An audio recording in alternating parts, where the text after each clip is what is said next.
Fala galera vascaína, eu sou o Thiago Fontes, falo direto de Brasília, Distrito Federal, trazendo mais um vídeo para o canal. Vamos trocar uma ideia, atualizações sobre tudo que tá pegando no Vasco da Gama, futebol mesmo só na quinta-feira que vem, mas muita coisa acontecendo. Antes vou pedir para você deixar o joinha e se inscrever no canal, que é importante para ele continuar crescendo, sendo indicado na plataforma no YouTube, beleza? Bom, vou começar aí, ó, colocando imagem do treino de ontem, quarta-feira, o técnico Álvaro Pacheco aí treinando o time para o jogo contra o Palmeiras, né? O nosso próximo adversário vai ser na quinta-feira.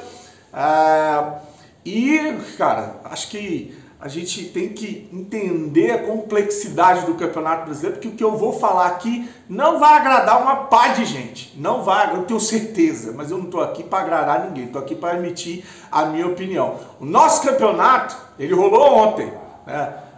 Até então, até agora, pelo que foi apresentado, o nosso campeonato é para brigar para não cair para a segunda divisão. Então sim, o nosso campeonato rolou ontem. O Juventude venceu o Atlético Goianiense por 1-0, primeira vez que o Juventude joga depois que no Sul, lá, depois do que aconteceu lá, na tragédia, né? E teve também o jogo entre Cuiabá e Vitória. Que jogo horroroso. Meu Deus, olha que eu tô acompanhando os jogos da Série B. O jogo entre Cuiabá e Vitória, onde terminou 0-0, foi de péssima qualidade. Foi tão inferior que nem se compara aos jogos que eu tenho assistido no Campeonato Brasileiro da segunda divisão. Para você ter uma ideia, esses dois times, se nada mudar agora nessa janela, estarão na segunda divisão. Infelizmente, dentro da nossa realidade, né, mediocremente falando, triste eu falar o que eu vou falar agora, mas a gente tem que torcer para esses times realmente caírem para a segunda divisão, é o que nos resta. Né? Vendo o futebol que o Vasco está jogando, se nada mudar até a janela, a gente vai ter que continuar torcendo aí contra o Atlético Goianiense, contra o Vitória, contra o Cuiabá, contra o Criciúma, contra o Juventude. É a nossa esperança de permanecer na primeira divisão. É triste, é triste. É lamentável ter que estar falando isso de novo, em mais um Campeonato Brasileiro, mas a nossa competição rolou ontem, até que nos prove o contrário, até que o Pedrinho mude essa realidade na próxima janela, trazendo grandes reforços aí. Vamos ver, vamos aguardar para ver se isso vai chegar. Bom, ontem, como eu falei, teve treino, o Álvaro Pacheco lá já estava treinando, preparando o time para encarar o Palmeiras, e uma peça fundamental que eu acho que vai ajudar o Álvaro é o Felipe, que chegou, está trabalhando, conversou com o treinador. O Felipe, que conhece o time, conhece o campeonato, sabe da nossa, que a nossa luta agora vai ser essa contra o rebaixamento.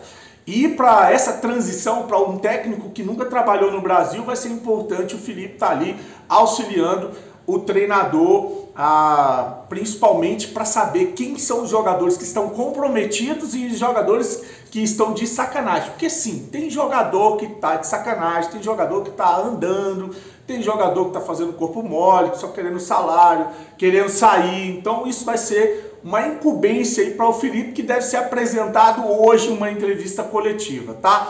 Agora vamos continuar. O executivo do Vasco, lá, o Pedro Martins, esteve no México em um evento chamado Transfer Room, que contou ali com a presença de vários gestores, vários representantes de clubes espalhados pelo mundo. É importante a gente entender essa visita do Pedro Martins ao México, porque eu acho que ela não tem só a ver com esse evento. Porque sai uma notícia de uma página que acompanha o León do México, dizendo que, o nome da página é Território Esmeralda, tá? Dizendo que dois times no Brasil estão interessados em um atacante que jogou no Internacional, que joga agora no León do México, que é o Nico Lopes. Nico Lopes, ponta esquerda, é canhoto, pode jogar na ponta direita também, jogador de canto, de lado de campo, é um jogador que a gente está precisando, tem 30 anos de idade. E segundo essa página no México que acompanha o León, o Vasco, o Fluminense e o time da MLS lá da Liga Americana estão interessados na contratação do atacante Nico Lopes. Para você seria uma boa, essa oscilação de luz, né, por causa da porta ali. Para você seria uma boa essa contratação? Eu vi uma pesquisa, uma enquete que fizeram lá no Super Vasco, tinha 72% de aprovação e 28% de torcedores que não aprovavam aí a provável contratação do Nico Lopes. Para finalizar o vídeo, que é bem curtinho, eu vou trazer para você um show, uma aula que eu tive ontem com relação ao que está acontecendo com o Vasco, o CRVG, né, o Clube de Regatas Vasco da Gama, e a 777, a SAF, no Tribunal de Justiça do Rio de Janeiro, e também o que deve acontecer no Tribunal Arbitral. Ele explica com clareza que a 777 está entrando essa semana com um agravo interno para tentar retomar o controle, né? Existe lá uma liminar segurando o Pedrinho, né? A gestão Pedrinho como mandatária, vamos dizer assim, do futebol do Vasco, né? E ele explica que vão tentar derrubar isso e que, paralelamente ao que está acontecendo na Justiça do Rio de Janeiro, está rolando já os trâmites para o Tribunal Arbitral, e aí ele explica, depois que rolar as decisões no Tribunal de Justiça do Rio de Janeiro, no Tribunal Arbitral, o que vai valer. É muito importante, gostei aí das explicações do professor José Humberto, do canal Direito Empresarial. Se você não conhece, vai lá e se inscreve, ele tem acompanhado e feito essa cobertura com muita didática, né, relacionada aí ao que está acontecendo na SAF do Vasco. Vou deixar aí o trecho do vídeo de ontem, vídeo de ontem, mas vai lá e se inscreve no canal para dar uma moral pro professor, tá bom? Desejar para você uma tarde abençoada, curte, se inscreve, fique com Deus, saudações vascaínas.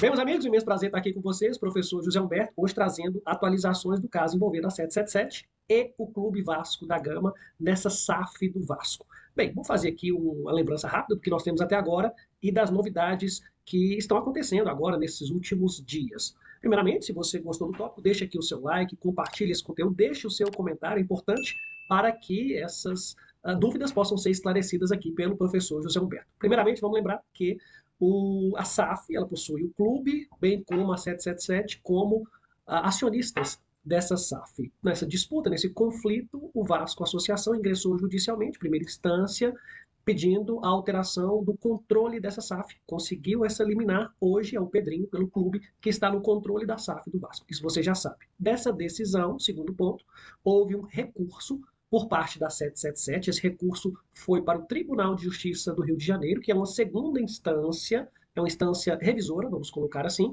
e já foi sorteado um relator, um desembargador, que já analisou a liminar no recurso, mantendo o Clube Vasco no controle dessa SAF. Ou seja, o recurso ainda será julgado, mas na liminar do recurso foi indeferida essa liminar, mantendo o Clube Vasco da Gama, a associação, no controle dessa SAF. É isso que nós tivemos, né, até o momento recente. O que aconteceu e agora vem as novidades, ok? Ainda no Tribunal de Justiça, desse indeferimento da liminar, dessa decisão que mantém o Clube Vasco no controle da SAF, cabe recurso, chamado de agravo interno. E a 777 está preparando esse recurso e protocolará, é notícia que temos, ainda nessa semana. O que é esse agravo interno para você entender? O desembargador deu a decisão, falando, olha, indefira liminar, mantém o clube como o controlador dessa SAF. Esse agravo interno é um recurso que fará a revisão da liminar. Ele será apreciado não só por esse mesmo desembargador, mas por outros 2 desembargadores que estão ali na mesma turma julgadora. Farão a revisão dessa liminar. É o agravo interno que será julgado. O que pode acontecer neste caso? Se for provido esse agravo interno, alterará a decisão liminar do desembargador e devolverá o controle da SAF para a 777. Isso tudo nós estamos falando na liminar do recurso, porque o recurso prosseguirá no tribunal e ainda será julgado. A 777 responderá ao recurso, apresentará as contrarrazões, vamos colocar assim, que chamamos de contraminuta, e esse recurso ainda será julgado futuramente. Mas o que entrará em pauta, primeiramente, é esse agravo interno que questiona esse indeferimento da liminar, que, em tese, está questionando a urgência nessa decisão. Como houve urgência para tirar a 777, a 777 entende que o Tribunal de Justiça precisa dar urgência na revisão dessa decisão, mas que seja analisada pelos 3 desembargadores, já que a decisão foi monocrática, apenas por um desembargador que mantém o Clube Vasco, no momento, como controlador dessa SAF. Esse é o cenário no Tribunal de Justiça do Rio de Janeiro. Tudo pode acontecer, correto? Mas, no momento, o Clube Vasco ainda é o controlador. Paralelo a isso, 4º ponto, o Vasco, o clube, Como tem uma previsão no acordo entre Vasco e 777 que essas disputas devem ser submetidas à arbitragem lá na Fundação Getúlio Vargas, o que fez o Vasco? Protocolou, já entrou com o pedido de arbitragem na FGV. O que acontecerá na arbitragem? Fora do Poder Judiciário, uma Câmara Privada. E lá na arbitragem, com esse pedido que o Vasco Clube fez, a 777 será intimada para participar também dessa arbitragem e para discutir essa mesma questão. Tudo que nós estamos falando agora do Judiciário vai ser analisado lá na arbitragem. Fato é que lá na arbitragem, Vasco Clube e 777 irão nomear, indicar um árbitro lá da Câmara. Olha, eu quero esse árbitro, eu quero esse árbitro. Cada uma poderá nomear o seu árbitro. E cada parte poderá impugnar esse árbitro também, isso é possível, mas cada um tem direito de nomear um que já esteja lá. Bem, pessoal, que são imparciais, que são especialistas, que entendem do assunto, ok? A Câmara é feita para isso. E um terceiro árbitro, que não será escolhido pelas partes. Evidentemente que essa decisão da Câmara arbitral, ela não poderá, né, ter uma decisão de empate, já que teremos três, né, especialistas, que são três árbitros, que farão o julgamento deste caso. Então, será 3-0 ou 2-1. Essa será a decisão que acontecerá. Quando, professor? Não sabemos. Pode ser que nem termine ainda no ano de 2024, ok? O ideal seria que terminasse já, porque a arbitragem é rápida.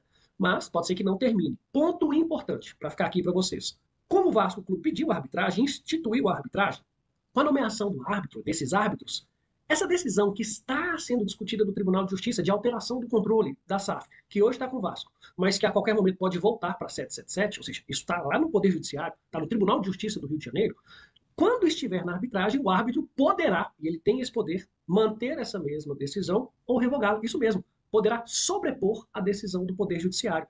Isso porque a lei de arbitragem tem essa previsão. Então, olha que cenário complexo e instável que nós estamos vivendo. Nós temos a decisão de primeira instância da Justiça, que alterou o controle e passou para o Vasco Associação. Temos uma decisão liminar de segunda instância, que o desembargador mantém essa decisão de primeira instância e mantém o Clube Vasco como controlador. Teremos agora um recurso em segunda instância pedindo para rever essa liminar, para alterar o controle para a 777, ou retomar o controle pela 777. Esse mesmo recurso no tribunal ainda será julgado à frente, que poderá manter ou alterar o controle da SAF, ou seja, Clube Vasco ou 777. Mas, paralelo a isso, teremos a arbitragem fora da Justiça, que poderá manter ou alterar essa decisão judicial e valerá o que a arbitragem decidir como medida de urgência, já que a arbitragem prosseguirá e terá uma decisão final também futuramente. Enfim, espero que vocês tenham entendido. Aqueles que não são do direito também tenham essa compreensão, mas sempre lembre, pessoal, que existe uma via da justiça, que é o que está rolando, está acontecendo no momento, mas começou agora a arbitragem. E essas decisões da arbitragem prevalecerão sobre a do Poder Judiciário. Então, fique atento na decisão arbitral, do que vai acontecer ali, porque também pode mudar tudo. Ou seja, as decisões, elas podem alterar todo esse cenário. Então é isso. Espero que tenham gostado. Se gostou, deixa o like. Compartilhe e se inscreva no nosso canal. Muito importante a sua presença aqui para receber essas atualizações